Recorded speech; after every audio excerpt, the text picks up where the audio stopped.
do you have priorities? Like, is there bits of you that you know you need to be stronger? I'm crap at going uphill, and there's 10,000 metres of elevation.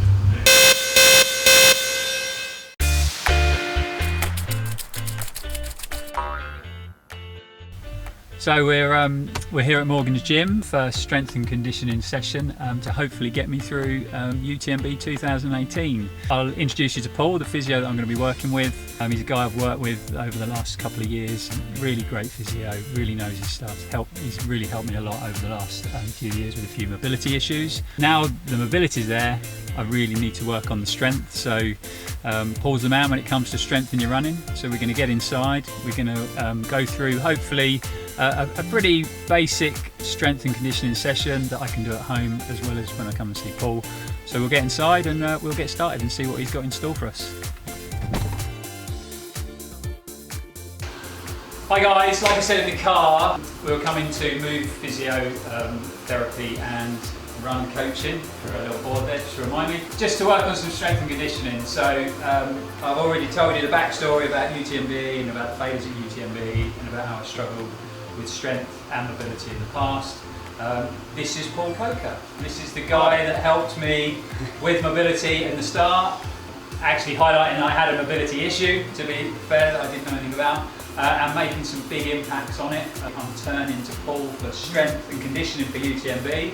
No pressure, Paul, but yeah. You know, if I don't finish it this year, obviously it will be my fault. Yeah, I understand that. Over to you. Yeah. All right. So I am Paul, and I have seen Lloyd a few times for a few issues over the years.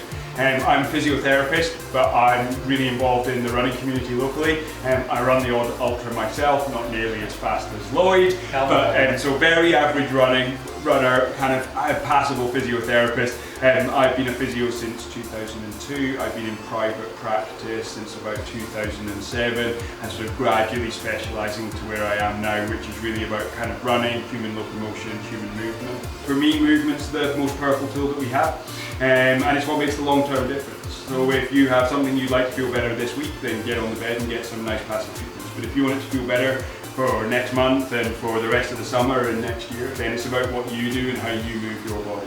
And I'm a slow learner. It took me many years of sort of chasing kind of miracle treatment to realise that there aren't any, and that the miracle treatment is movement. We've just got to be persistent. We have to make a plan. We have to stick to that plan. We have to turn up just about every damn day and move in some way, which is going to be good for us but difficult for us to do, because that fundamentally is where so many people go wrong. Is runners just like to run, and big burly guys just like to lift weights, and bendy girls turn up for yoga classes because they're good at it and it makes them feel good about themselves. But if they really want movement to change their body, to get them out of pain, away from injury, it's about doing what you're bad at. And that can be really humbling, and lots of people get very irritated with me because my knack is finding the really easy thing that you can't do, you know, but that's where your movement goal lies. This is why I come to Paul, because, you know, his beliefs are very similar to mine. Working in the running industry, I deal with a lot of guys in the store that are having issues and are looking for that miracle cure, that miracle shoe, that miracle insert. Yeah. And you know, and this is why I come here, because it's not about that. It's commitment, working hard to, you know, fix these issues that we all have. You know, and I've got many of them. As we're finding out. You know, running's frightening. It's 80%, up to 80% of recreational runners will become injured to the point where they have to stop running every 12 months. Again, a lot of that is lack of understanding, you know? Yeah, I think it's because a lot of runners train like swimmers and rugby players did in the 60s and 70s, where they just only do the thing that they want to race at. So, you know, no swimmer expects to become Olympic standard without turning up for gym sessions. But a lot of runners just want to run 5 days a week. No variety to what hands up to that. I've been guilty of that for years, you know. Take your shoes off, because most of this, I know how much you love running shoes, but this stuff we do, like, naked is optional, but bare feet is mandatory. Yeah, I'll keep some clothes on because there's a camera running, so it'll be good to You're going to need to edit this a lot. 3 exercises in deep squat with the weight to counter you. So you're going to get down into that full flat-footed deep squat position, and you're going to put the weight weight down on the floor there. So just, you pick your feet position and your angle, what works best for you, and then what we're going to do is just set up this rocking motion of the ankles. So I'm going to concentrate on keeping my knee joint nice and still, my hip joint nice and closed, and I'm just going to rock back onto my heels. Feel like the imbalance that it creates, and then I'm going to pull forward, hands as little as possible. I'm trying to squeeze with the front of my ankles to bring myself back up into that position. That's it, good. So like feel for like this opening up and look for it creasing up as you come forward. So come forward, and what you want to be looking for is this like wrinkle appearing in the skin here. It shows you you're really moving the ankle joint as opposed to just pronating the foot and wiggling the ass. Okay, now we're going to just come to that mid position. So I'm not right forward, I'm not right back, I'm just kind of in the middle of my ankle range weights on the whole of my foot. Arms nice and straight as a kind of reference point, and the weight straight in front of you. You're going to get your trunk fairly upright, and now you're going to pull your knee away from your arm. Hold that for a few seconds, gently come back in again, and then the other side. And back in again. And the good rule is you only move your knee as far as you can before your big toe starts to come off the floor. So for people with a more flexible hip, they'll be able to roll right out, but we only go until the big toe wants to come off, and then you're going to flick back in from there. You can do alternate sides, you can do both sides together, you could rep out 6 on one side and then 6 on the other. 2 together is fine. Okay, how about I just stand up for it? Take a moment to let your ankles, hips and knees all sink down. So you're just trying to get your bump as low as is feasibly possible in that position. The weight's just there to rest your stable hand on. You're going to take one hand and you're going to lift it as high as you can. You're going to try and pull your chest up, straighten out your spine, hold it for a few seconds, hand back down again, change hands and go on the other side. And again, the less you hold the weight, or if you don't hold the weight, then you make them much harder. So this is about the minimal required, but this should be the effort. Don't hang on hard and make them easy. What about if you're hanging on hard and it's still hard?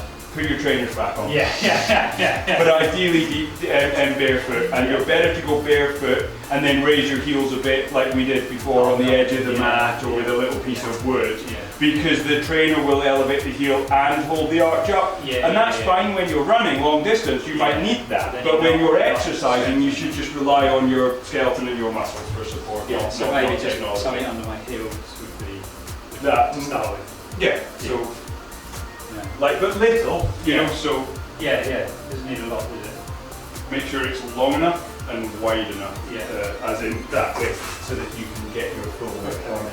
But like that changes the whole thing. I'll just have a go with that. Because it all depends on your objective. Like, if you want to make your hips work hard, then support your feet. But if you want to make your feet work hard, then get out of it. Try your hips layer like that. Your knees out. It's so much easier. But it's still hard, do you get what I mean? I feel like I'm doing the exercise better. Yes, and so often you think, right, I'm going to stick that in for the first kind of 10 times to do it, and then I'm going to try and learn to live without it. And it'll be a bit like starting again, because you feel like you've lost all your progress. But it's not really, because you're now doing it in a harder way. I just think without it, I would fatigue very quickly. This is a standard 1/4 inch pull-up band. Get in it. Put it behind your knees, just on the very end of your hamstrings, just above the kneecaps. Then you're going to make a cross in the front, and you're going to put it on your foot. Closer to your toes is harder. Closer to the middle of your foot is easier. Let's go middle. Middle, let's make it look good.